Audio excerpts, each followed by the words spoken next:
Albinum, Sancte Romane Ecclesiae Cardinalem Luciani.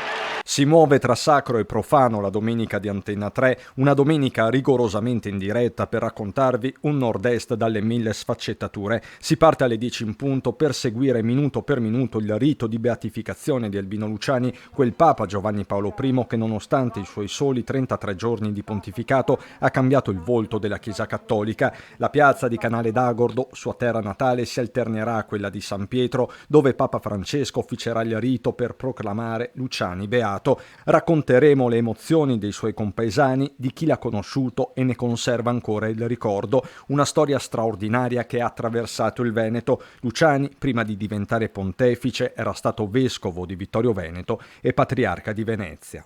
Patris et Filii et Spiritus Sancti. Alle 15.45 si cambia location per vivere altre emozioni. Andremo a Montebelluna a raccontare le gare finali del Palio del Vecchio Mercato, giunto alla sua 32esima edizione. 1000 figuranti, tantissimi gli atleti che a gruppi di 5 dovranno spingere un carro dal peso non inferiore ai 380 kg tra i luoghi simbolo della città. 2000 metri di percorso, buona parte in dislivello. Una gara appassionante, a tratti massacrante. Fede, territorio, storia, sport, voglia di stare insieme. La domenica di Antenna 3 è davvero da non perdere.